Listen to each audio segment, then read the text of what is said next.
Welcome everyone, my name is David Wood and I chair London Futurists. Today's topic is Inventing World 3.0, Evolutionary Ethics for Artificial Intelligence. I'll shortly hand over to today's speaker, but first let me offer a few quick words of introduction. It's clear that AI is changing many aspects of our lives, many aspects of our lives. This transformation is by no means complete yet, but how radical will this transformation become? How fully might AI change the world? Google's CEO, Sundar Pichai, said recently that AI will have a more profound impact on humanity than electricity, the internet, and fire. In his view, the development of AI is still in its very early stages, but he believes that AI is, I quote, the most profound technology that humanity will ever develop and work on. Now, that opinion has been subject to some ridicule. Critics say that AI is way overhyped. But today's speaker, Matthew James Bailey from AIethics.world, is a big believer in the power of truly transformational AI. Matthew sees the potential of AI to usher in what he calls World 3.0, and he'll explain the meaning of that term shortly. But he believes, as do I, that the full beneficial potential of AI can only be attained if we put one subject in the foreground of our thinking, planning, and action. That's the subject of ethics. It's the subject of ensuring that AI is used to promote ethical values such as liberty, justice, and respect for the human spirit. At this point, I'm going to hand over to Matthew, who, by the way, has made many significant contributions in his professional career in initiatives involving the Internet of Things, edge computing, and smart cities, amongst other. Matthew, welcome to London Futurists. The floor is yours. Thank you, David, and thank you very much for the privilege of being here. It's a great honor, and thank you everybody for joining us. So good morning, good afternoon, good evening, wherever you are. So I wanted to share some thoughts with you this morning around this new book that I've written. It was published in September 2020 called Inventing World 3.0, and I've been waiting 10 years to write this book. Waiting for artificial intelligence to get to a level of maturity. And it's literally a playbook on 420 odd pages on how we can invent a new world future, futures that honor our cultures, honor our values, honor our beliefs, helps us to move beyond the challenges of today and leap into a future that truly is a fantastic experience for humanity, for our planet, and where literally everybody thrives. It's a big vision. The foreword was written by Kathleen Wolcott from the Intel Corporation, and she has 170 patents in edge compute, AI, and also data center. So I just wanted to share with you a few things around the book. These are some of the wonderful people that have bought the special edition version, and you can check it out on AIethics.world book. John Milton's family worked with Roosevelt to found national parks in the US, and John founded national parks around the world. And he's credited with inventing the word environmentalism.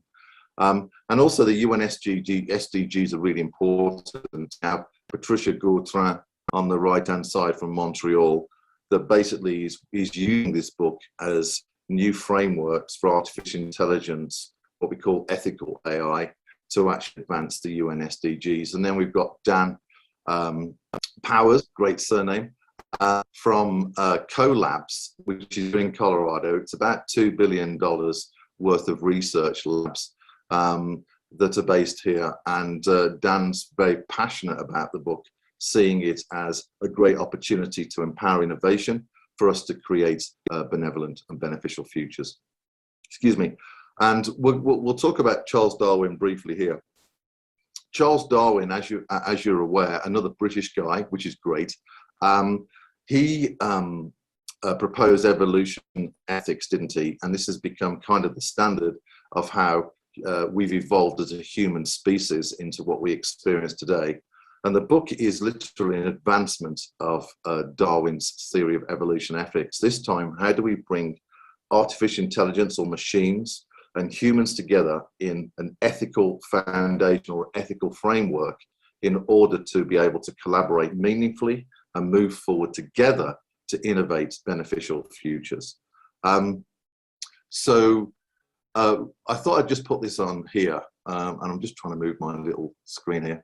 But this is a new philosophy to shape beneficial futures between humanity and artificial intelligence. And really, it's a playbook to provide a new world vision and to stimulate global participation. And as I say, it's an advancement of Darwin's theory of evolution ethics. This time we're focusing on how machines and humans can ethically align in a common singularity.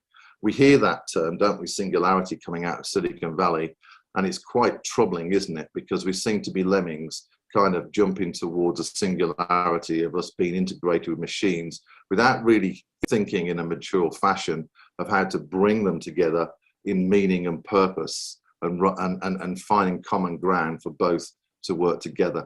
And so really this is about how to create nourishing futures and really not to look back.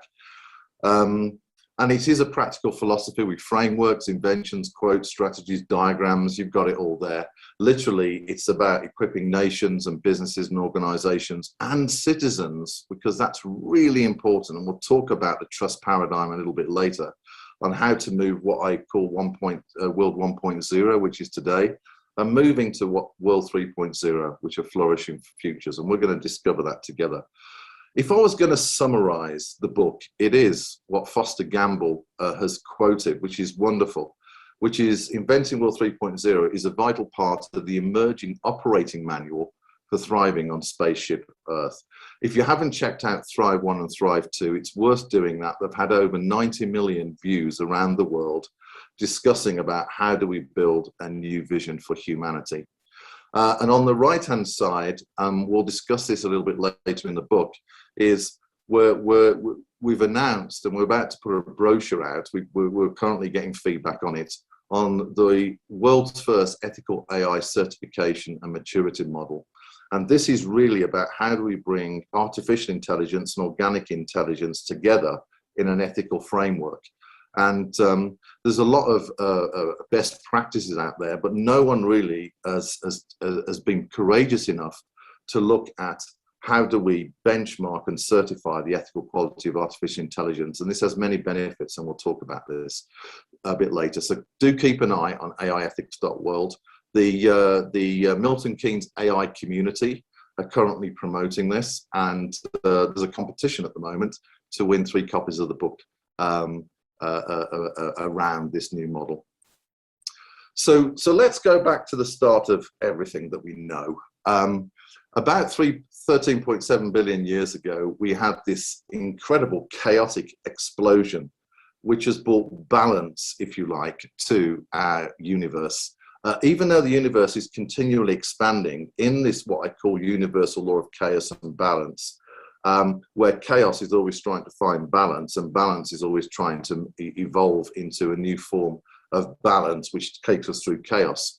And if we look at where we're at the moment, you know, the Milky Way is traveling at 1.3 million miles an hour through the universe itself, and spaceship Earth is rotating at 1,000 miles an hour. You know, we're in this incredible paradigm of expansion.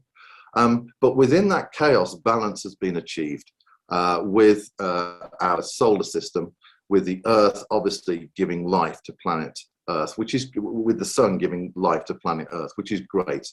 And so within the balance, we have this wonderful chaos where, within the chaos, we've had this wonderful balance where humans, organic intelligences have emerged over about 300,000 years.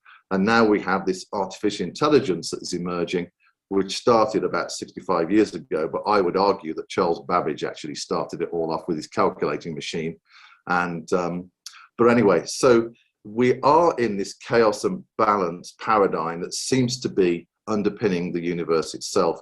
And even within our personal lives, when we find an unbalance, it's driving us to find a new balance, whether that's in relationship, whether that's in career, or whether it's in health or something else. We're always being in kind of part of this paradigm of expanding as human beings.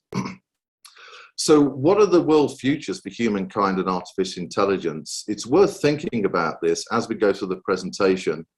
And can we find a beneficial balance with artificial intelligence that benefits humanity, or will we remain in chaos? And these are questions for us to consider. You're all futurists, which is great. And so Buckminster Fuller, you're obviously aware of. I'm a big fan of Buckminster Fuller and the Institute.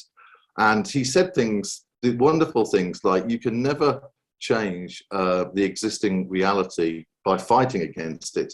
To change something, build a new model that makes the existing model obsolete. And that's what Inventing World 3.0 is all about.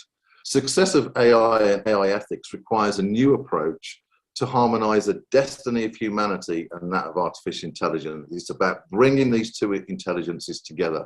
And that really what evolutionary ethics for artificial intelligence is about.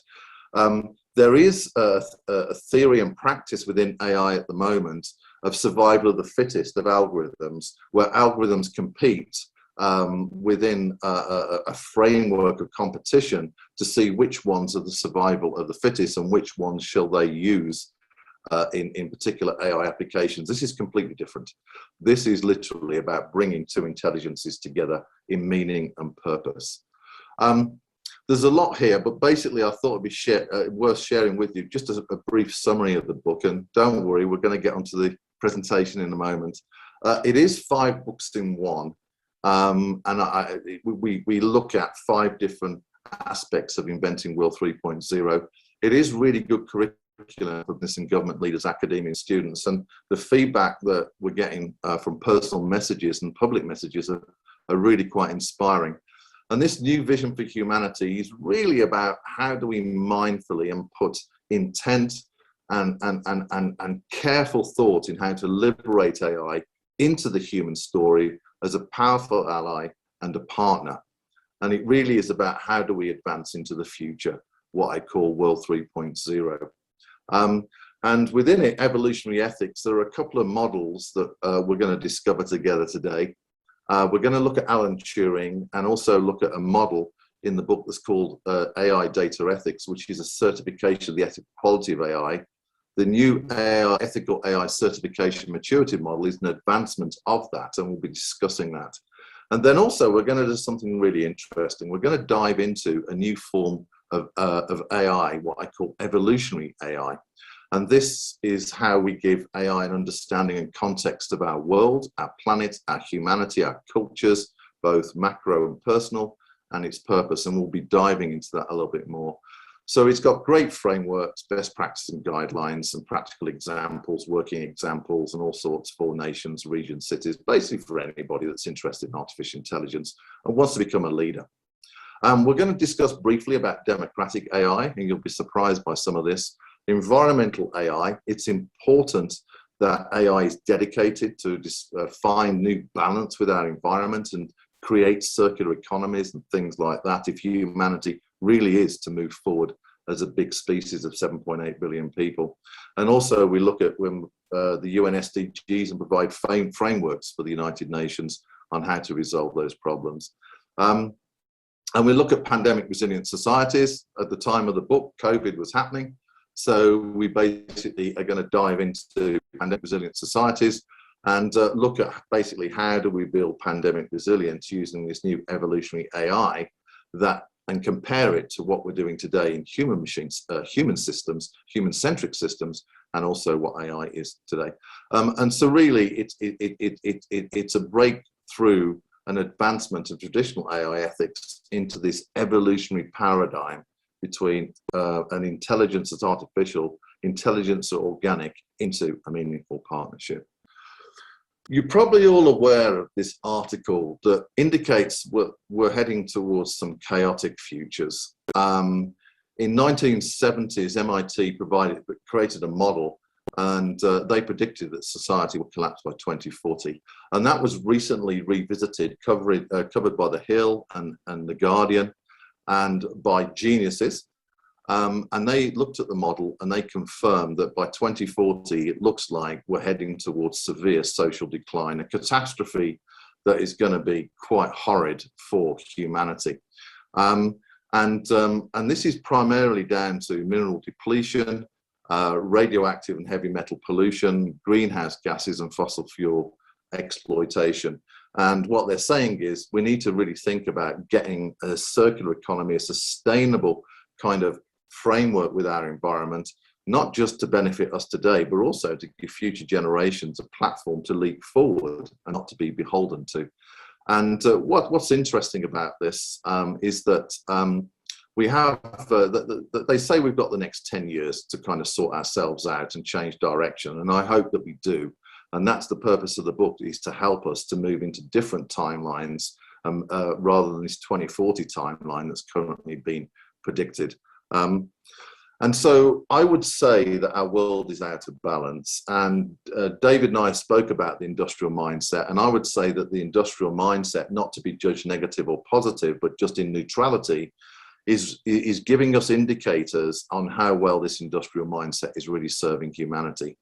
Sir David Attenborough, who I had the pleasure of meeting a while back, you've probably seen him on the BBC and on Netflix and other programs, with a deep passion over the last 50 years talking about our environment. And he recently released a video on a film on Netflix talking about his vision for a new approach for us to find and discover harmony and balance and restore kind of this beautiful world that we've inherited back into what it should be. And we have these United Nations Sustainability Development Goals, the 17 of them. And this is also reflecting, I believe, issues that we have from the industrial mindset, where we're not really doing well for the human species in general. And it's causing problems. And so how do we advance beyond or resolve these challenges and advance beyond these challenges so the UN SDGs become irrelevant in a new world future? And this is just typical of how human living has taken us so far, but actually has created imbalance, if you like, for the general human species. And this is natural as part of human progression. So we know that the digital world is evolving. The digital world is integrated as part of our lives, isn't it? We're kind of becoming digital humans. Literally every service that we're using and every experience is digitized. And so the question is, what role can artificial intelligence play to restore balance to our world and allow us to move forward into new world futures where these problems simply don't exist? And so in order for us to move what I call from an industrial mindset driven age, which is today, into World 3.0, which I believe is a destiny that we can access, we need, I believe, a new mindset.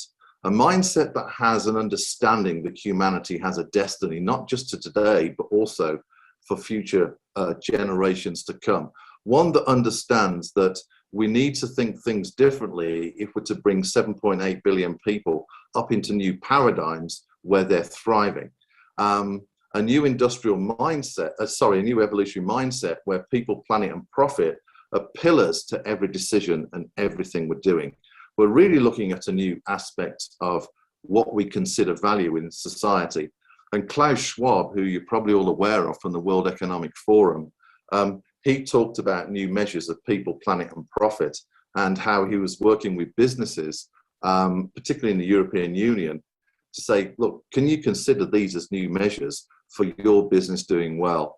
And I think, you know, we look at 2040 and the unbalance in our world, that actually we need to start to consider a new mindset, one that has purpose, one that has meaning.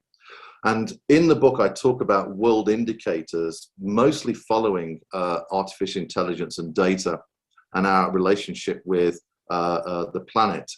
And today in World 1.0, we know there's balance required with our planet. But we also know that AI and humans are not particularly aligned together in common purpose. And so AI really is not being used to help us to resolve problems and to advance into new world futures.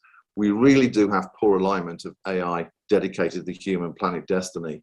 So for example, the industrial mindset would rather invest billions of dollars in AI and social media rather than solving equity issues within society.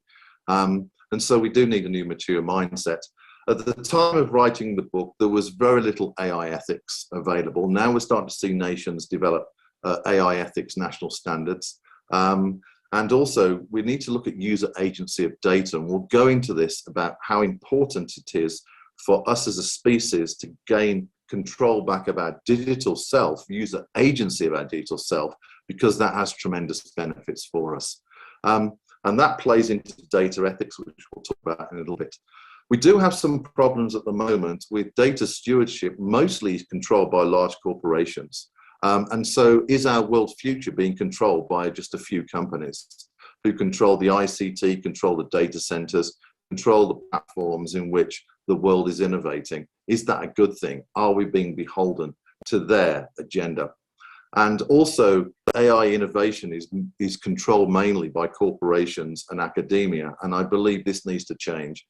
The public has to be involved in shaping the future of artificial intelligence and given frameworks to actually start to have a voice within AI. We absolutely need to think about democratizing innovation for artificial intelligence and allow communities, regions and nations to self-determine their future based on inward innovation rather than innovation and values being imported that are beholden to other types of mindsets. So in World 3.0, the planet and our environmental partnership has achieved a balance. AI and humans are working together in a meaningful futures for humankind, where we've moved beyond the UN SDGs and we're in a balance and where people are thriving. And we have AI ethics and national AI ethics. These are mature and standardized. Everybody's innovating with them. We've agreed common frameworks. And also data stewardship, your user agency, your control over your digital self is fully in your control again. You have control over the creation of your digital self. And we'll look at this a little bit later. And AI innovation is really democratized. I believe it's important for cities, regions, nations, organizations to self-determine their future with artificial intelligence based on their beliefs, their cultures, their values, rather than being beholden to other people's agendas. So we're going to have a look at culture now, and this is a quote from the book. AI ethics must consider the culture, ethics, bias, and values of societies and the individual and include a regenerative partnership with our planet. So let's take a look at culture. There's about 5,000 to 6,000 languages spoken today, but only half are being spoken by the inheritors of our new world, which are children. And this kind of indicates that cultures are starting to be deleted, if you like, from the human story. And this is a real problem. Culture and diversity is what enriches the human experience, okay? And we have all sorts of different types of cultures. The Tibetans have about 435 million people around the world that follow their teachings. Red Cloud, one of my good friends met Red Cloud, one of the Native American leaders, very famous, and he put together the 10 Commandments for about their 7 million people that have inherited that culture. And also we have lots of national cultures. We have 195 national cultures and many subcultures within those national cultures. And what we don't want, we want artificial intelligence to delete culture. How do we find a way for artificial intelligence to understand culture and to allow cultures to advance in these AI-centric futures? It's important that in AI-centric futures, our humanity, our human experience thrives and not be beholden to, if you like, one culture that is being dictated by, for example, big tech or others. There's an interesting book written by Rajiv Malhotra that you might be worth considering looking at. And it's about the 5 battlegrounds for artificial intelligence. And one of these he looks at is the Western civilization values that are coming out of big tech, that are being exported and imported into countries. And he's asking the question, does that honor the cultures and beliefs and the values of the countries that are using their technology and have these different kind of values within them? And these are really important questions. And this is why cultures self-determining their future is really important. So in World 3.0, what we see is that cultural leaders, cultures themselves, have developed their own AI constitution. They've decided and codified what values that artificial intelligence must honor to support their cultures in order for it to advance into a new world reality.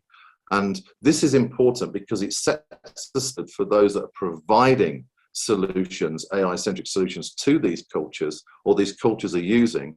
And it also allows these cultures to be able to ensure that they're protected going into their future. And diversity in the family culture is really important here.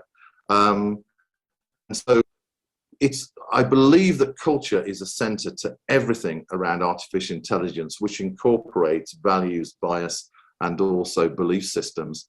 And I had a conversation recently with, it was a LinkedIn conversation with one of the leaders in the EU around trustworthy AI. And he confirmed that culture is absolutely centric to the future of artificial intelligence doing well, and a measure for artificial intelligence doing well. We'll talk about communities in a little bit later.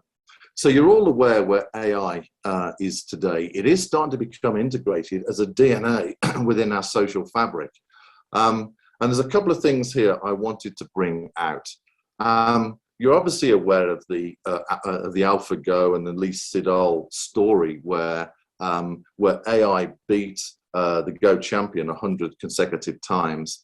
And what's really interesting here is the decision matrix that AI was able to develop. And that's important because that can cross-pollinate into other markets such as manufacturing, supply chain, healthcare, and others, where AI can use its amazing decision matrix and the decision capacity to actually help improve aspects of the human experience, if you like, and our commerce experience, for us to improve on how we deliver goods and how we deliver healthcare and other types of challenges that we have in society. And obviously we're aware of self-driving cars, so AI is coming right into the center of our everyday experience. And what's important is that voice recognition or natural language processing, I believe this is really important because we're all aware that we speak to, and we probably use all the time, speaking to Siri or Alexa or whatever you kind of want to talk to as your voice recognition assistant. But this is important because this is creating a paradigm between humanity and artificial intelligence. It's one that puts us at rest. We can speak to Alexa to find our favorite music rather than being on the phone all the time. And this has benefits to our mental health and also benefits to, if you like, our energetic experience. It's easy for us to communicate with artificial intelligence. And I believe that voice recognition is going to get very, very popular around the world. Although there is a great video on YouTube with the Scottish folks trying to speak to a voice recognition elevator that didn't understand their accent. So there are some challenges. And of course, AI is being used in cricket as a third umpire and other things as well. And so what we are starting to see is that we're starting to accept artificial intelligence as part of this kind of experience within everyday aspects of our life. But we have some problems. Is that you've probably seen the films Social Dilemma and The Coded Bias. And these reveal real issues, how social media platforms and their AI algorithms are controlling the dialogue within social media, kind of putting us into silos that are reinforcing certain belief systems. And you're also probably aware of a project that Facebook did where they influenced 300,000 votes in the recent American presidential election. And we have to call out these kinds of initiatives, and they have to be beholden to ethical transparency and accountability. And, you know, one person gets one vote, and, you know, big tech doesn't control the vote, although it would like to. Now, I don't believe that artificial intelligence is 42. It's not the Hitchhiker's Guide to the Galaxy and the answer of 42. I don't believe it's the answer to life, the universe, and everything. But I do believe it can be significant if we start to think about how it can support us to move into beneficial futures, if we start to steer it towards kind of an evolutionary partner for humanity to advance. I believe it can do really well for the human experience and for humankind in general. Let's just take a look at civilizations today. And there's an article, a blog I wrote that has had great feedback called The Three Worlds Split. And in this, we briefly look at what are three major civilizations of today choosing for their destiny of artificial intelligence. The European Union, as you're aware, have taken leadership again. And what they've said is, we would like policy to be in place and law and regulation in the next 2 years for 4 different classifications of artificial intelligence, from unacceptable down to low risk. And what they've done is they've said, you know, what are the values of the European Union citizens?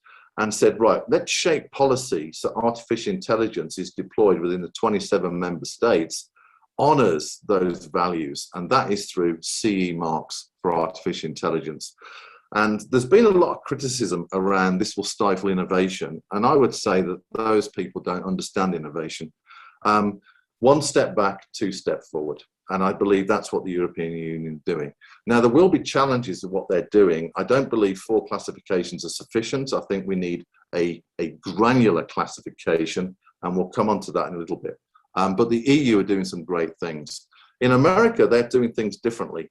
Whilst there's AI ethics standards for the Department of Defense, for example, there's no national AI ethics framework. And that basically is down to the free markets and the relaxed data governance that is prominent throughout the United States of America. But they are doing some interesting things. They're trying to control the future of silicon, and that makes sense. There's $52 billion that have been invested in silicon. Intel are trying to buy the global foundry at the moment, which allows them to control semiconductors in Taiwan, and they're making sure that manufacturing of the next generation of silicon happens within the shores and borders of the United States of America, so they can control the future of artificial intelligence. The National Security Commission on AI have recently published a wonderful comprehensive report, $32 billion worth of investment into mobilizing America to become prominent leaders in artificial intelligence, both at home and also abroad. And we're already starting to see investment with about $220 million deployed to 3 AI innovation centers. And the book talks about how nations can how they create domestic strategies around AI, and this is one of those strategies. And obviously China it has their agenda for artificial intelligence, and you know, that there's a dialogue within the media that this is going to destroy democracy and democracy needs to fight it. I think there is an interesting conversation here. Yes, we need to be prudent and careful with, if you like, non-democratic agendas trying to influence society. That's very important for us to guard. But the Chinese people are like you and I. They fall in love, they have families. So whilst China is heading towards a vision based on communism, they are people like you and I, and we need to be mindful of that. And in World 3.0, what we do is we allow for multiple world splits, because these folks have chosen the future of AI based on their cultures, values, and beliefs. And we're not mature enough yet to have one world view. If we had one world view, then AI and ethics for AI would be so much easier, and we'd all to standardize on ethics for AI with a common worldview. But we're not mature enough yet to be able to do that. So we are starting to see a fracturing of AI choice between 3 different civilizations, and those civilizations will have different experiences with their AI-centric futures. So that's something to be mindful of as we move forward. I'd like us to move on to data now. Data really is so important, and I believe as part of ethics, we absolutely need to bring user agency back to data and data ownership and governance. If we truly want to become ethical in our mindset and become ethical humans, then we need to understand that data is sovereign expression of a human, and therefore their governance and their rights over that digital self is fundamental to return back to them. And we're all aware that, you know, our data gets taken, it gets sold, and big companies make money, and we're not part of that conversation. We have no idea what our data is being used for. And so really, without data, there is no AI. And data really is the oxygen that breathes understanding and context and purpose into AI. And I would say this: if data is unethical, then the oxygen is unethical that's trained artificial intelligence, and therefore artificial intelligence itself, by logic, has to be fundamentally unethical. So if we want to make artificial intelligence ethical, we absolutely need to give user agency back to humanity. Okay. So the trust dilemma is something we need to look at. In World 3.0, the trust dilemma has been resolved. Trust is so important. Pew Research published something recently that Americans really feel confused and concerned about the lack of control over their personal information, and rightly so. And this is not just in America, this is around the world. In China, it's different, you have no rights. But in democratic countries, we would expect them really to be better and more mature with giving people user agency of their data. And data is the DNA of artificial intelligence. And so, as I've said, if data training AI is unethical, then so much is mindset, and we have unethical AI. And this is where the trouble we're heading towards, and this is, America's potentially heading towards this, which is poor AI data ethics based on their relaxed data governance and their free market economies. And so if you don't have user agency and give citizens control over their digital self, then we're looking at an ethical mind of AI within a nation.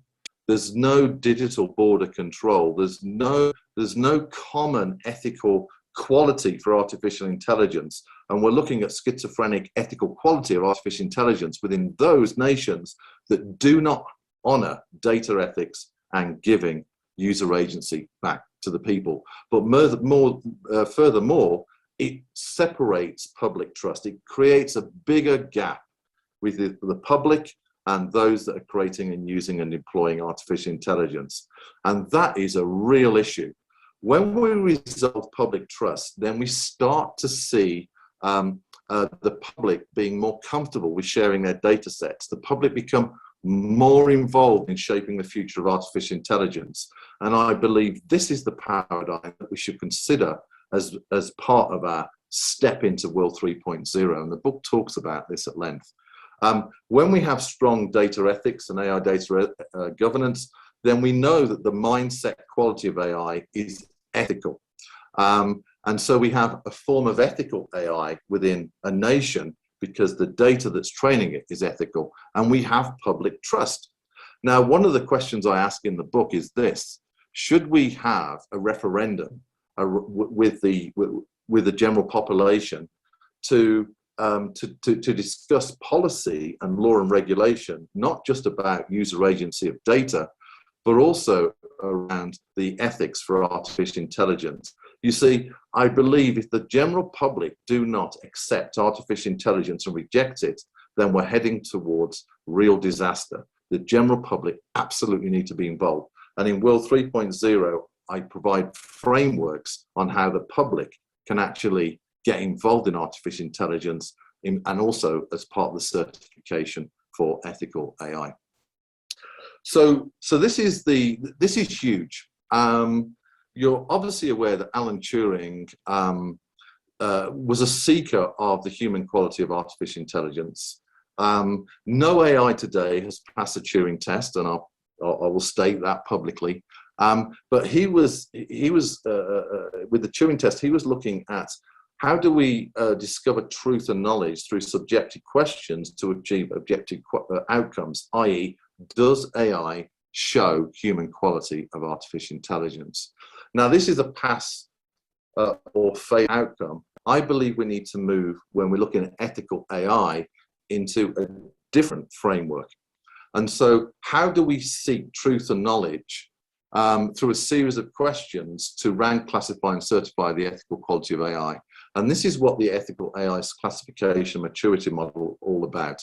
It's empowering government, it's empowering business, it's empowering organizations, citizens to ask a series of questions that are ranked on their ethical quality.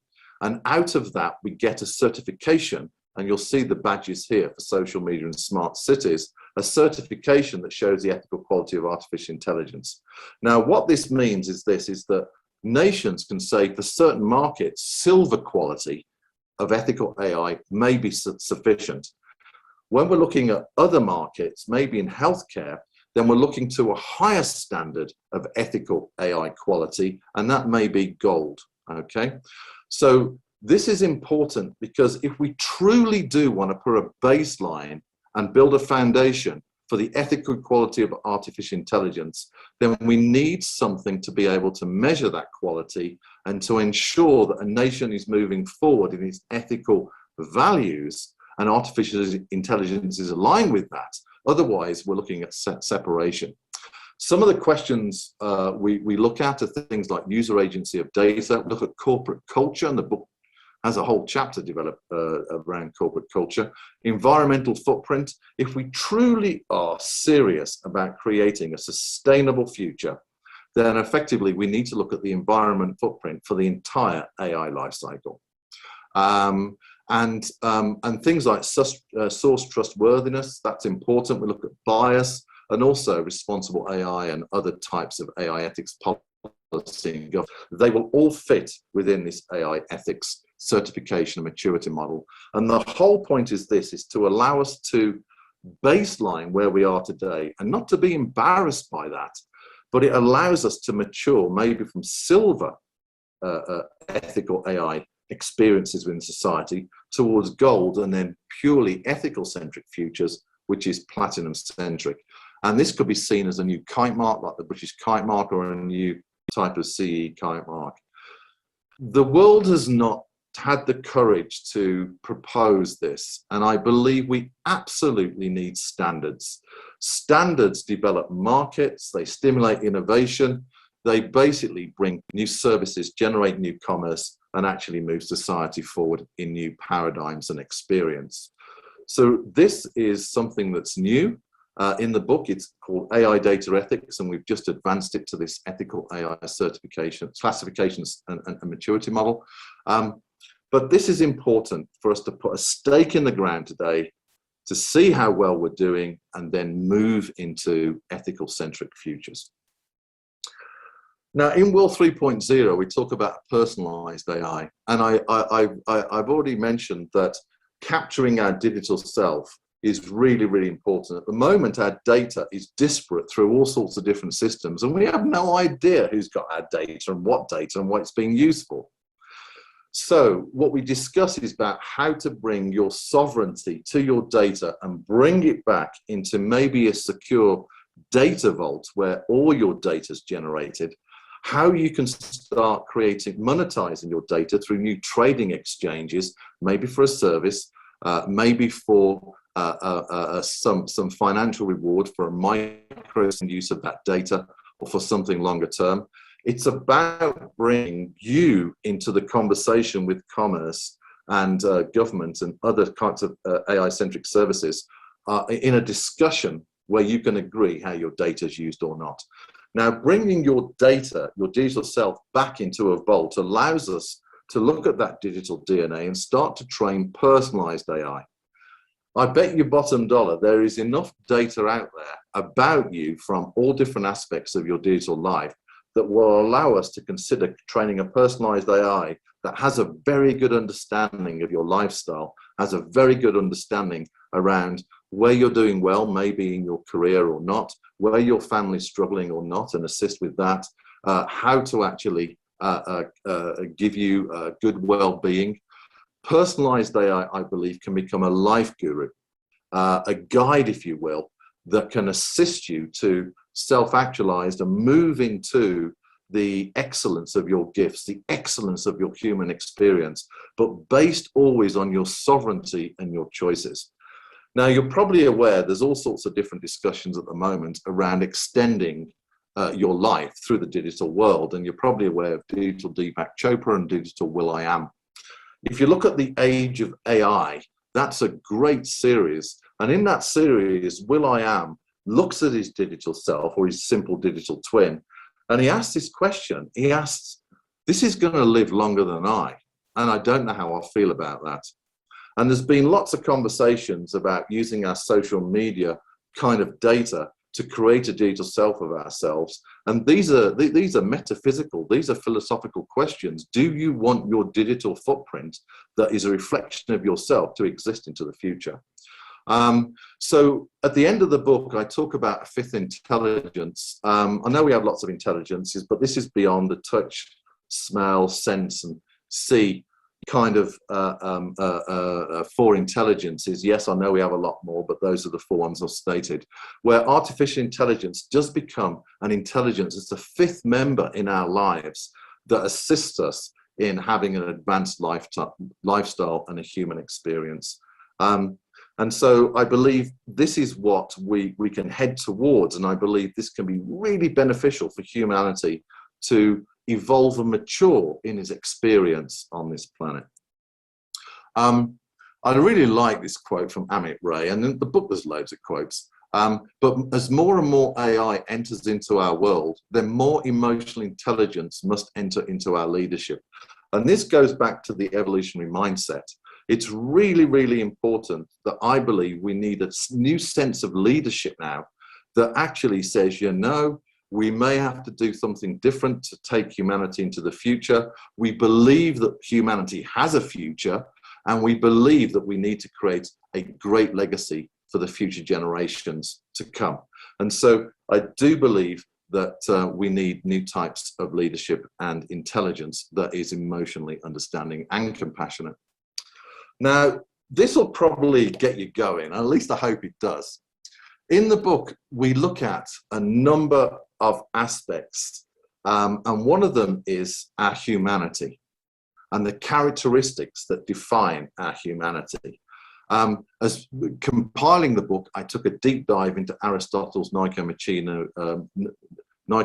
Ethics, virtue ethics, and that expounds 11 ethical virtues that I believe we should maybe consider for artificial intelligence to assist us to advance into and leave behind certain characteristics of our humanity that no longer serve us.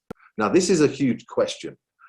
Do we want artificial intelligence to bring greatness of soul to everybody, which would be expressed in maybe a different way? Do we want to encourage everybody to be in liberality? Do we want to encourage everybody to move into a courage paradigm within their life? And I added one more, compassion, which I think is really important. So in the book, we look at how do we transition from the current human, if you like, characteristics. How can we transition into, if you like, more exciting and other characteristics that don't hold us back and that mature us in those characteristics? Now, I understand this is probably very controversial. There are innovations called emotional AI, and I talk about this and other projects trying to control your emotions within cities. And I don't believe our emotions should be controlled. They're important for us to pathfind our own human experience and to grow. But I do believe that we can look at certain ethical virtues and say, you know, if we can get AI to understand these, would that benefit the future of humankind and the human species in general? Now, I had a chat with my editor last night, and she wasn't too pleased I'm going to do this, so I'll put a few copyright things on here. In the book, we talk about new digital genetics for artificial intelligence, okay? We go to the heart of evolution. The base pair paradigm, of which we have 3 billion, is what creates this organic template that you and I experience today. And on top of that organic template are built our cultures, our values, our ethics, our principles, our choices, and the degree in which we choose our sovereignty, etc. And so in the book, I use this analogy, propose a new field of mathematics for artificial intelligence, where we put the heart of evolution within artificial intelligence. Now, this is very, very new, right? And it is a new proposal for what I call evolutionary AI.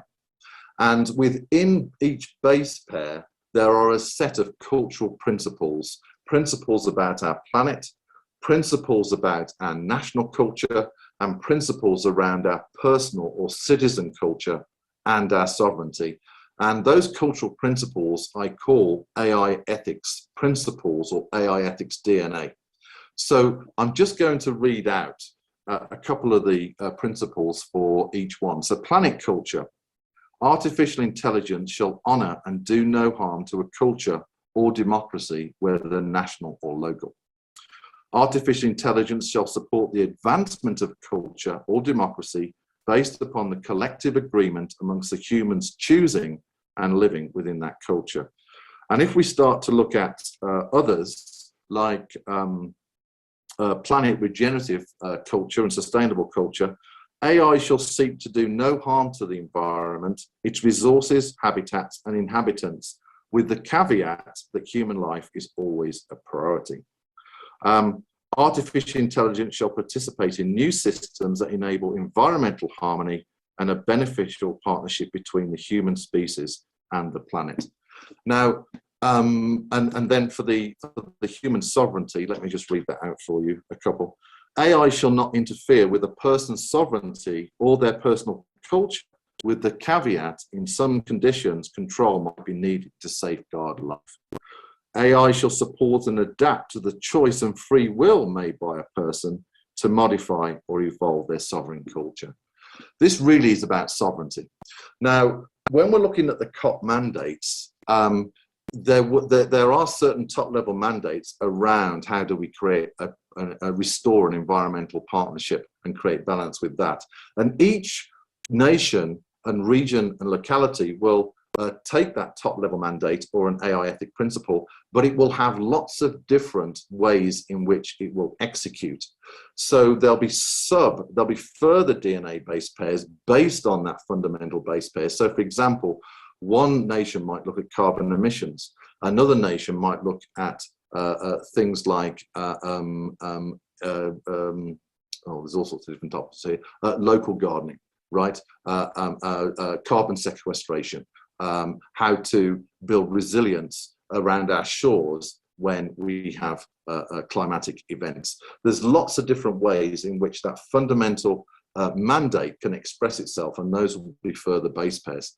And so what you would have is AI within a nation looking at the base pair of sustainability with our environment, or harmony with our environment, but it would have different if you like, other base pairs that would say you need to focus on carbon emissions, or you need to improve transportation, or you need to basically increase or reduce the amount of mining or oil extraction or fossil fuels. It doesn't really matter. Really, what I'm saying here is we should have fundamental principles, but allow each nation, region, and locality and culture to choose how AI is used to deliver that actual value. And so we talk about environmental evolutionary AI and democratic evolutionary AI. And one of the conversations I had with a researcher recently was they're doing a research project to codify democracy within artificial intelligence. Codify democracy within artificial intelligence. And that was inspired by this approach of how do we create digital genetics that understands democracy and then be able to deliver that within a nation. Now, obviously, democracy has, there'll be certain mandates at a top national level, but how democracy is executed within a region or within a culture or within a locality is up to them. And so there'll be various flavors of how that AI has to deliver those democratic values to a culture at a local level, at a regional level, and also a national level. You see, what we don't want is one culture to dominate. What we want is diversity. And so I also talk about digital succession for communities and groups to define their own foundation and partnership with artificial intelligence, where they define the cultural principles or AI ethics mandates that they want the digital mindset of artificial intelligence to understand within this new mathematics for base pairs. And they're able to create borders, digital borders around their territory to ensure that only those AIs that honor these digital genetics will be deployed and are executing. And then we provide a pathway for how they can unify with a national foundation, because what we find is regions and cities, localities innovate faster than government. And so what we're starting to see in the United States of America, a region like Ohio and Washington State, innovating faster than government by giving user agency back to their citizens, by putting digital border control where only AIs that honor the cultures and beliefs and diversity of their citizens in those states can be imported and used by federal agencies.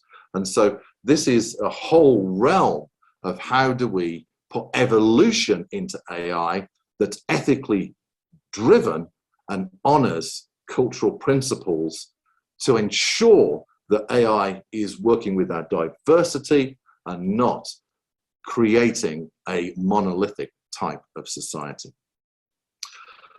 We're not too far from the end now, so there's a few other things here. Maybe just a couple of minutes, Matthew, because there's lots of great questions we should get to. Right. Okay. All right. Let me just see what I'm going to do. Okay, we'll do that. I just wanted to share this slide here. The matter and everything, whether it's non-living or living, non-organic or organic, is based on the power of three. And what do I mean by that? Neutrons, protons, and electrons. And so when I considered the model for evolutionary AI, I looked at three different aspects: the world context, the human context, and the purpose context of itself. And these could be considered as neutrons, protons, and electrons to build the foundation for an ethical AI universe that is evolutionary purposed. So you might see different types of world context principles. They could be different, a number of protons and electrons. The same for human context and purpose context. What we're doing here is putting the foundation for an ethical AI, or a foundation for an AI that has evolutionary context, to build a universe of meaningful AI matter, not just something that is chaotic. So I just wanted to share that with you: context of our world, context of our humanity, and also its context within society and its purpose, which obviously is very diverse. So I'll just close very quickly with this. So this really is about awakening the mindset of this evolutionary AI. We put in evolution, the principles of evolution, base pairs, into AI in a new set of mathematics that has ethics written in within it. And this really is about unifying humanity with humanity unified with the digital world with meaning and purpose, and vice versa. It's ensuring that we are honoring our relationship with the planet, our cultures, beliefs, values, and morals, human sovereignty, and its purpose in the world. So I pass that. So two last things very, very quickly. Don't discount ancient wisdom. Aristotle provide wonderful insight into ethical virtues, which I've talked about. But we also know the Vedas have been important to inspire and enhance the field of quantum mechanics and the research in this with many famous different inventors and Nobel laureates. And of course, Democritus proposed the atom or a form of atom in ancient Greece. So, you know, I think there's a lot of wisdom we shouldn't miss there. So Stephen Hawking, very quickly, AI could be the biggest event in human history. AI could result in the end of the human race. So I'm inviting all of us to stop for a moment and focus on making AI and data better for the benefit of humankind, for us to move forward together in new purpose, new meaning, with a new mindset to create a thrilling destiny for humanity. So this is the last slide, David. What world future do you think we're heading into? Are we doing the right things with AI? What is your world vision? Can we create a beneficial balance, or are we heading into chaos? Okay, David, let's stop there for the time being. Well, such a great set of questions, and it's clear there's a lot more where that came from. We're just touching on the surface of some of these. But I would like to move to some of the questions that have been asked. There are, I think, 10 questions there already, and they're all good questions. We're not probably going to get around all of them, so I do ask the audience to help me prioritize the questions by picking one or two and clicking a thumbs up. Top of the list just now is a question by Didier Cournel, who is in Brussels. He is questioning your assumption that AI should always be keen to support and defend the local culture. He says, should tech companies really be obliged to support cultures where there are things like human sacrifices or slavery? These may be things in the past, but there are other things in some cultures which we might also feel questionable. So how far does your support for diversity go, and what should we really be mandating will be in that aspect of AI's DNA? That's a great question. This is my view very simply. I believe in sovereignty, I believe in choice. And I think we should give those cultures a choice how they wish to advance into the future. So it's down to theirs. And if there are parts of the world where there is already a lot of contention about which culture should be there, Afghanistan currently is a place where there's a great deal of contention about conflicting views on what is moral, what is just, what is ethical. Throughout most countries, there are huge differences of opinions. How do we actually decide which of these systems should be allowed in each country? So this is where we look at whether people, their inner authority, David, and examining, do they wish to self-determine their future, or do they want to be beholden to others? And this is why the inner authority is really important. And so even in America, David, we're seeing digital succession, as I mentioned, with the state of Ohio and Washington, where they've said to federal government, actually, your data regulation and AI regulation is awful. We're going to do what's right for the citizens. So I think that the book deliberately empowers sovereignty for cultures and groups to self-determine their future. And I believe that's what we have to do. Good answer. Let's take a question from Gordon Silverman, who's an emeritus professor in New York. He wonders how the constraints that you suggest are to be controlled. And he points out that there have been previous attempts to control bits of technology such as gene editing, but they haven't always been successful. So how do you envision this set of principles to be controlled, and how do you avoid companies cheating, frankly, in the way that companies have cheated with car emissions and so forth? Yeah, that's a really good question. It's a fabulous question. And I'll go back to the point of inner authority, is that it's up to the cultures or the communities, Gordon, to decide on their AI constitution, to decide on what ethical principles they want artificial intelligence to honor. And it's up to them to control. And I believe that's what we have to do. Now, Gordon, there is something else that I'd like to share with you, is I believe we'll start to see consensus as communities, cultures, cities, regions start to define the AI constitution and the ethical principles within AI around humanity, culture, and also regeneration and sovereignty, I think we'll start to see agreement. And then in the book, it talks about how do you import and export between those different communities safely artificial intelligence that is ethically aligned, so there's no pollution between those. It's basically a common framework that they can agree on, knowing that they can trust that the gene editing, if you will, Gordon, that's been done within artificial intelligence is absolutely in line with their vision for the future. But that's a really good question, and that's the answer I'm going to give.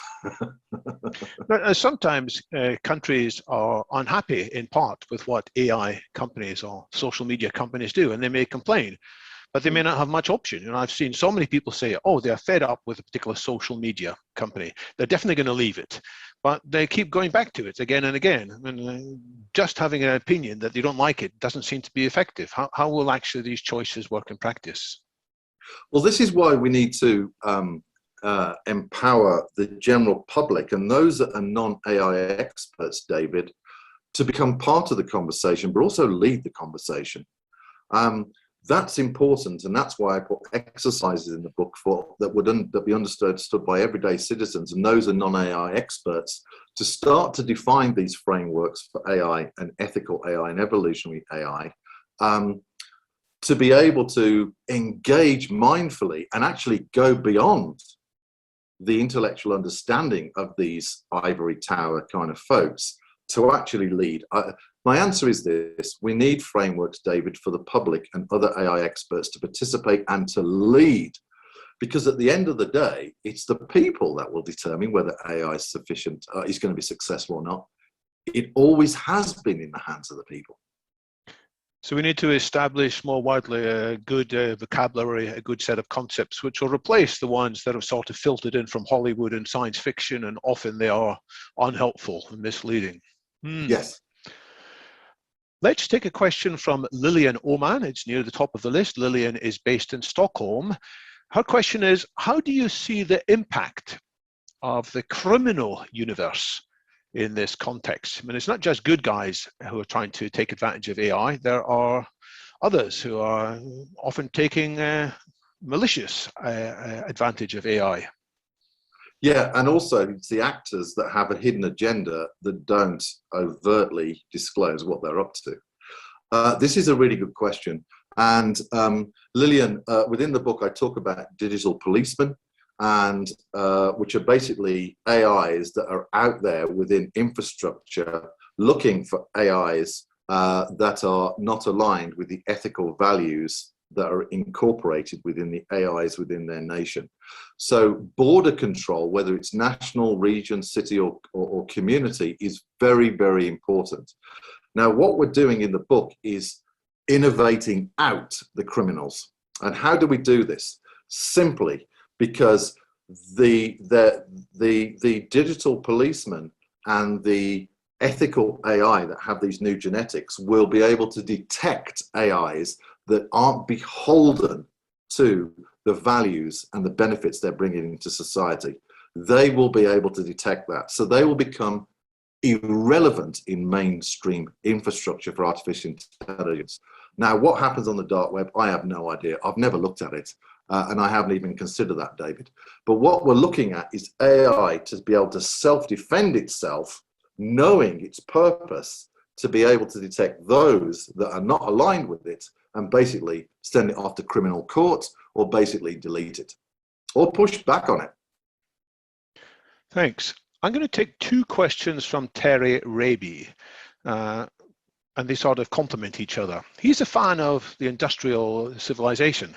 Right. He says he doesn't actually recognize your view of the world as being in crisis, because never before have so many people been thriving, never has there been so much opportunity, all being delivered by trade, industry, and profit. It sounds like you propose to destroy some of this.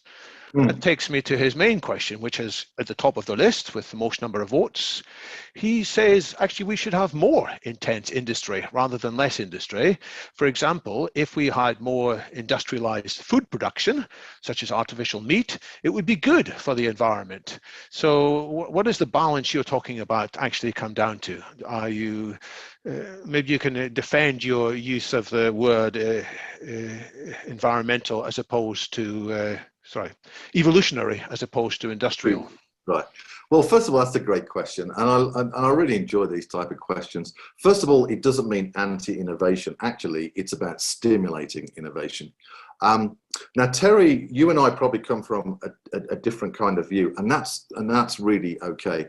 I'm a great believer in natural meat and natural and GMOs and non-organic. For me personally, Terry, my view is that's better for the well-being of the individual. I was speaking to an OBE life science guy last night, and we were talking about the 2040 prediction. And he was saying, you know, Matt, sometimes we overcomplicate things. Because I was asking him this question, how do we put nutrients back into the soil? Do we use it through chemicals, which can be harmful for the environment? And he says, Matt, all we need to do is to allow animals to start to roam again. Now, I know that's a very simple kind of way of looking at things, Terry. Now, I am not against profit. I'm very much for profit. But what we're going to see, Terry, I believe, is that we're heading towards chaos with artificial intelligence and the lack of a foundation that can be defined to certify AI. And I'm all about standards. I'm all about innovation. But I believe we need a foundation that will enable standards to enable us to innovate and move forward into new ethical centric futures. That's what I believe. Now, for Terry, and I'll close off quickly, David, is that for me, I believe we're changing, Terry, and this will probably start a huge conversation, from an autocratic government into horizontal government. And so what I believe, and we've seen this in the ICT infrastructure, Terry, where we're seeing edge compute being deployed, bringing the digital world closer to the human experience. And this is a good innovation. I believe we're starting to see a return back to regionalism, a return back to more horizontal government and less autocratic government. Now, that will change the industrial age thinking, I think, to a large extent, where big industry kind of gets out innovated, but local industry will thrive. We need food, we need healthcare, we need all education, we need transportation, we need all sorts of different things. So I think industry will change in its mindset from being big industry down into community-centric types of industry. You're doing a great job in answering. We've got through quite a few. Let's pick off some more. Didier Cornell has the top ranked question again from Brussels. Would you agree with him that a lot of the texts about AI ethics are actually AI ethics washing, which is when people pretend to be ethical, a bit like greenwashing, but I haven't actually implemented in of no real intention of making serious change? And he follows up with saying, well, actually, of these many texts that have been published, which is the best text for you? And maybe you might say the best one is in your book. I don't know. But apart from referring to your own book, which are the national ethical AI principles or other publications that you would hold up as good examples?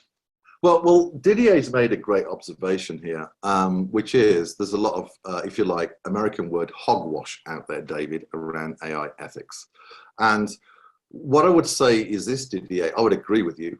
What I would say is this: people are not getting to the heart of the matter, which is how do we build an ethical foundation for humanity? They're circumventing it with best practices, which are good, and maybe becoming a certified ethical kind of leader, whatever that may be. They're not getting to the heart of the matter, which is how do we empower cultures, communities, regions, nations, organizations, etc., to put ethics into artificial intelligence. It's an inside out job. And a lot of these best practices are going to lead to chaotic artificial intelligence and a fracturing of standards because there's no certification. So there is a lot of AI ethics washing. Now, to answer Didier's question, David, and this might surprise you, I referred to no AI ethics books in writing this. I spent time in nature on a personal retreat and allowed, if you like, let's just say a practice that I have to reveal what I believe is a good future for ethics and how they can be evolutionary. So I referred to no books and no research material in doing this. And that might surprise people. And the reason for that is because I was coming from a champion of humanity doing well in the future. I was looking at different timelines and saying, okay, how can we circumvent 2040 and do something that is actually taking us into beneficial world futures? How can I empower people to be creative in creating this AI future? How can I empower people to become inspired to create this future? And so really, there are a couple of books out there. Obviously Evolutionary Ethics is kind of set the standard, and I get a lot of personal messages from those in power that like it but won't go public about it. There's an AI ethics book by Mark Koeckelberg from MIT. This is a good dialogue around AI ethics, but there's no solutions. And that's what I wanted to do. Provide solutions, provide frameworks, provide new innovation opportunities for us all to innovate the future. So that's my answer to that question. That's fair. I mean, I will push you a little bit more. An anonymous attendee is hoping that you might have a list of at least some of the other AI experts that we might also look up. And you've mentioned Mark Koeckelberg there. Is there anything? Mark's a good guy. Yeah, Mark's a great guy. Austria University. Who else have I inspired by about AI ethics? There aren't that many people, I've got to be honest with you, because I see the agendas behind what they're doing. Someone to watch is Virginia Dignam out of the European Union. I forget which country she's in. She's doing a lot in AI ethics and trustworthy AI for the EU. And Virginia and I, she endorses a lot of what I say publicly. So she's another good person to take a look at, Mark and Virginia. In terms of countries to have a look at, David, Japan, Society 5.0, that is exceptional. I listened to a guy that was representing the country of Japan on a private round table recently, and with other ambassadors, and the vision for Society 5.0 is exceptional. Look at Australia.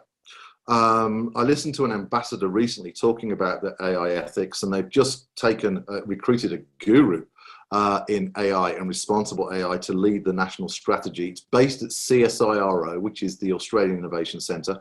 Australia are doing great things as well. They're someone to have a look at. So have a look at the European Union. There are some good leaders there, like Mark and Virginia, and also Virginia. I can never remember the name. And in the EU, in the US, take a look at the strategy by the National Security Commission on Artificial Intelligence. It's a huge document, and a lot of the principles in AI, in Inventing World 3.0, are being used, and others, in defining these new domestic strategies. So those are the few countries and people and kind of documents that I would have a look at. What I would say is the World Economic Forum and others are coming up, and UNESCO are coming up with responsible AI practices. Take a look, and I'd love to hear your view on them. I think they're just words. Can you share a little bit about Japan 5.0? You said it's impressive. What was it about it that was something that struck you and said, well, this is unusual? Yeah, so Society 5.0 is literally a vision of how technology, including AI and other technologies out there, can benefit the sovereign and cultural experience for the Japanese citizen.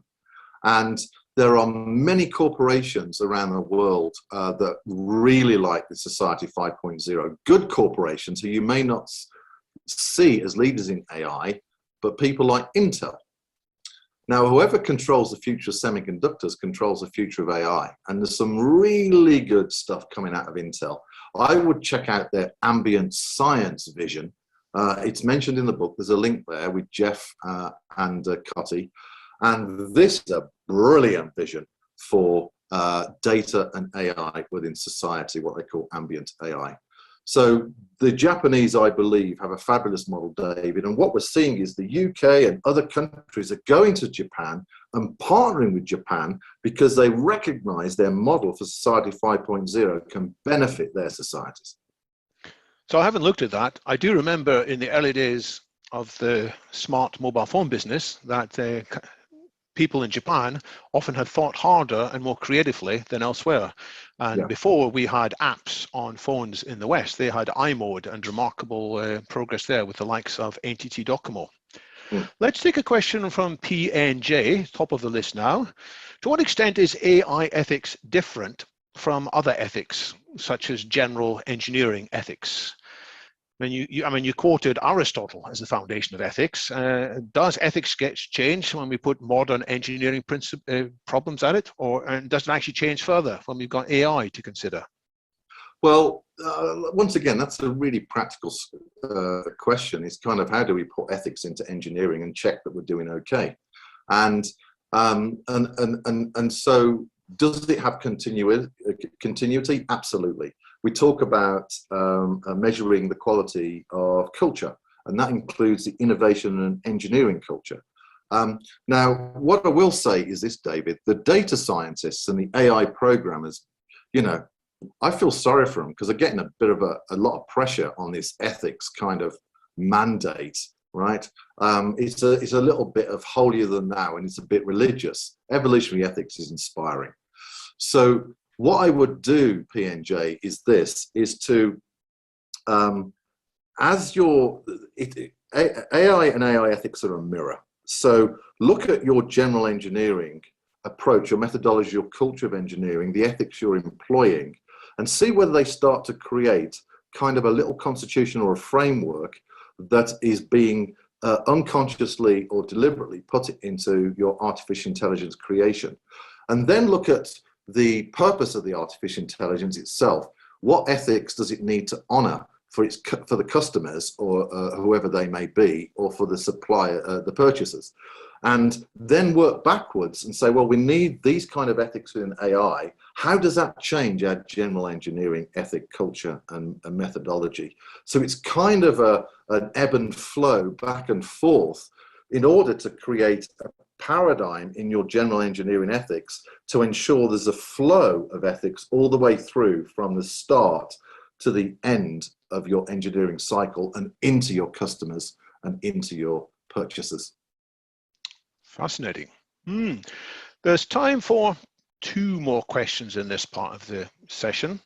Then after we close down formally, there will be a chance for people to hang around informally and chat a little bit more. So this won't be the absolute end, but I'm going to take 2 more questions. First, on top of the list now, is by Phil Shepherd. He points out that for control of nuclear power, there is already a global body that has the power to inspect all countries' use of nuclear facilities. Do you see a possibility that something similar could or should be created for AI, something that all nations would have to sign up to, and it would be a kind of higher level world authority? Is that part of your vision, or is that scary and totalitarian? No, it's part of the vision, and this is an excellent question. So Tim Berners-Lee has been talking about user agency of data, hasn't he, David, and a new internet. And he's talking about a world authority on literally user agency for data. Now, to Phil's question, if we had a common worldview, Phil, then yes, absolutely, we would have a higher authority. But at the moment, we don't have that. In fact, nations are kind of looking at kind of a top level, if you like, world authority for their nation. I don't believe the World Economic Forum or UNESCO or others are the place for this world authority. I think it has to be a place of people that have a mature and evolutionary mindset, those that understand how we can develop a new future for humanity where everybody does well. I think having a world authority is great, a destiny for us to head toward. we are starting to see, David, some kind of world authority around AI in military. So, for example, the EU have a certain set of mandates that, for example, AI shall not make a decision on launching a nuclear missile. It'd be a human, right? So democratic nations are kind of coming around this EU leadership to have a common, it's not common world authority, but it's common democratic authority around how AI is used in the military.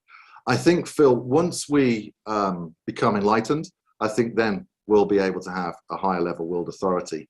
But David, as you're aware, this is beholden to all sorts of conversations, hijacking, agendas. You know, it's kind of, how do you ensure these people are actually, you know, clean as a whistle, as we say in the UK.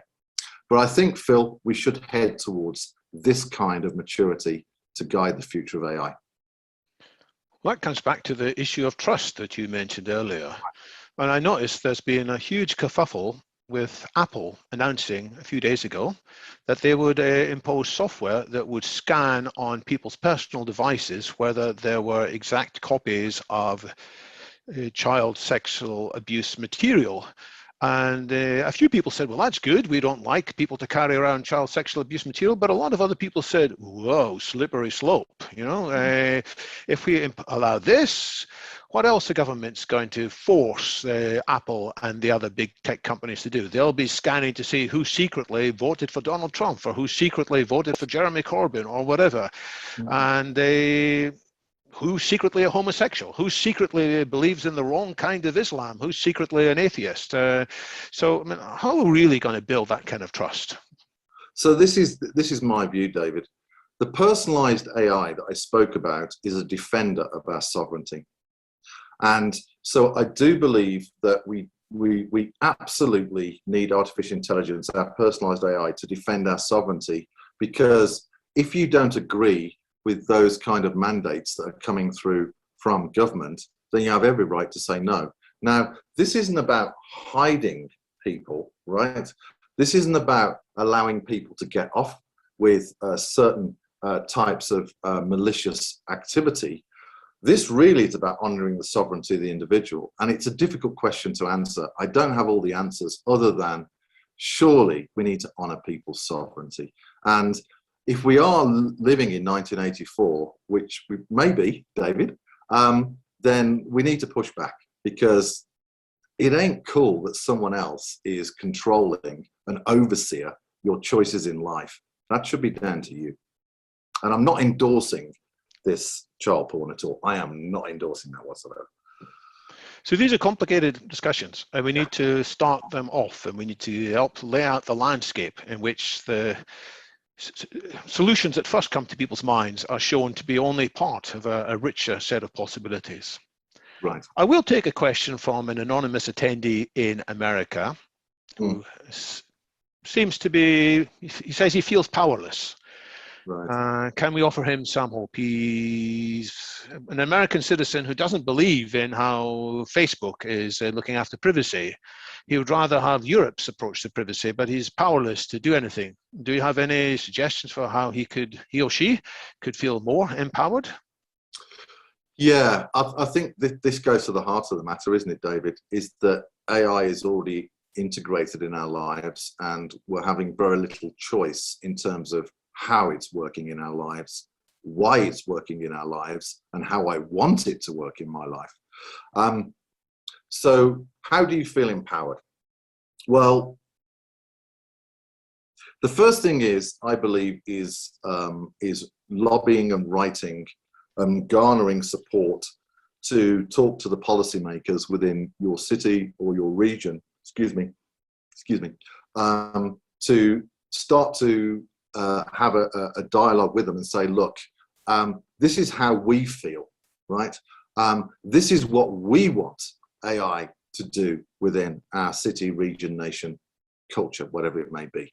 And the book provides framework. So you can show up with a set of cultural principles or ethic principles and say, these are the principles that we want AI to do within here. And, you know, the citizens shouldn't feel powerless. I mean, Gavin Newsom got recused, didn't he, from California? And so you know, the power has always been with the citizens. Now, what we've seen, David, during COVID-19 are other types of social media services that have emerged to give people that don't control your data, don't take your data, but give you a free voice. And I suspect that what we'll start to see as we have this ethical AI certification, if Facebook and big tech don't come play, they'll become irrelevant.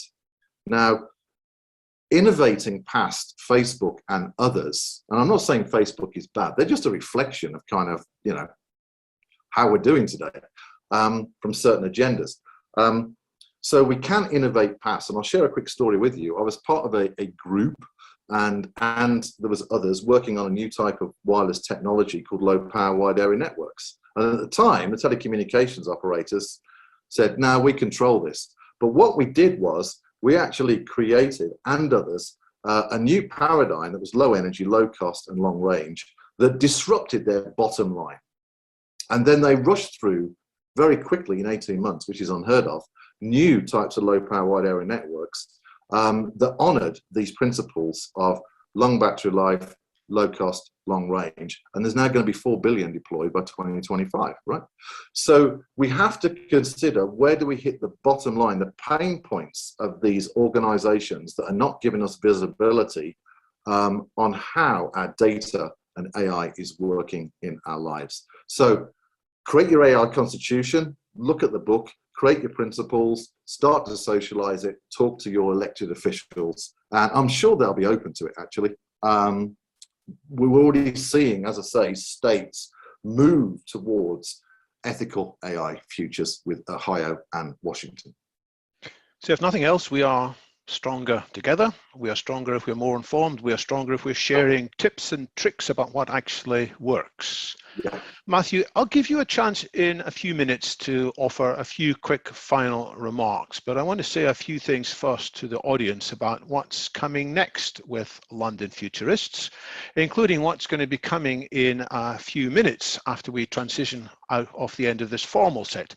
But you've been talking today to us, and that's been fantastic. We have in 3 weeks' time, 21 days, another speaker on the future of AI. This is Professor Susan Schneider, who is the director for the Center for the Future Mind at Florida University. And she is the author of a book on artificial you, which came out a couple of years ago, which looks a lot at questions of consciousness and AI. She's working on a new book on the global brain argument. It's not ready yet, but she is going to be sharing provisionally some ideas from that book in 3 weeks' time. So look out for that. In 2 weeks' time, we're moving to a slightly different topic. It's not so much smarter, greater intelligence, it's healthier living. The speaker is Sergey Young, who is a long-time investor and a fund manager with a speciality of understanding what the potential of different technological solutions for living longer, healthier, or as he calls it, growing young. So that's in 2 weeks from today. Both of these events are online. Some of you may be wondering, what about getting together in the real world? Well, I haven't organized anything on that yet myself, although hopefully later in this year there will be. But let me draw attention to an event that is taking place in the real world in the 8th, 9th, and 10th of October. And some of you may recognize this as being Madrid. There will be a gathering of people talking on how to design the future, taking account of some of the possibilities that you've been hearing today from Matthew, and a whole bunch of other technological innovations. What can we do? You'll find out more about that on transvisionmadrid.com. And if you do go to Madrid, you can consider, especially if you've never been there before, taking another couple of optional days where there are organized sightseeing with other attendees of some of the cultural aspects of Madrid. And, you know, it'll be a chance to continue discussions about the future in less pressured, more spontaneous circumstances. So that's later this year. London Futurists is involved in another project which is building up speed. It is the Vital Syllabus. It is a set of videos that address the most important skills and principles. 2 videos have already been produced. There's one that sets out the scope of the project in just 6 minutes. You can read, if you like to read and prefer to read, you can read about that on londonfuturists.com/education. That's the education tab of the London Futurist website. Or if you prefer to watch videos, you can see the one I've just mentioned, and you can see another one on the top level areas of the Vital Syllabus at this URL here, londonfuturist.com/videos/Vital Syllabus. And there is the breakdown of these proposed top 24 areas for improved education, including about the singularity, including a lot about the future of technology. And in that section there, NBIC, the I is infotech. And you'll also see there governance, regulations plus. What are our options there? Now, what's happening next is we've already been through the first 90 minutes. And when I say 90 minutes, it's 98 minutes now. So we had such a rich discussion. We've had the speaker's presentation and the formal Q&A. We will take a roughly 10-minute break where people can go and stretch their legs, refill their coffee or their green tea or whatever. And if you want to continue this discussion, those who stay will be promoted in this setting into panelists, which means you'll be able to turn on your mic, turn on your video, and we will be involved in possibly up to 40 minutes of further comments, in which I will ask each of you to spend, if you like, a minute or at most 2 commenting on what you particularly liked about this event, what you would like to add into the discussion that hasn't been covered fully in your view, or possible suggestions for longer term follow-ups. So that's what's coming next. But let me now go back to today's event. Matthew, you have covered a huge amount of fascinating information in a very engaging way. Before I thank you again, what would you like to say, if anything, as thoughts that you hope the audience will keep at the foreground of their minds? Yeah, well, first of all, I want to thank the audience for being here, and what great questions, very searching. If I was going to say something to the audience is be empowered to innovate the future, and do take AI and AI ethics seriously. I do believe that humanity is at a point of choice, and I do believe we're at a point where we can choose differently into something that we've never experienced before, but is incredibly powerful for future generations and for the human story. So thank you very much for being here. Namaste. And those 2 talks sound really interesting, David. I like the consciousness one. That's a great one. It's a big subject, absolutely. And so what's happening next? I'm going to turn off my mic and my video, and until what? It's now 1740. I'll turn them off until 1747. I will keep the chat up. You may notice, some of you, that Brian from Canada has put in a Jitsi link as well. And Jitsi is what will happen optionally after the after discussion. So we'll stay in Zoom for a while, and then 1 or 2. It'll probably just be 3 or 4 people maybe who will want to stay even longer. Brian organized that last time, and he says that various people were there till 2 o'clock in the morning. Good for them. That's beyond my bedtime. So I will just say thank you one more time, Matthew, and great to have you here.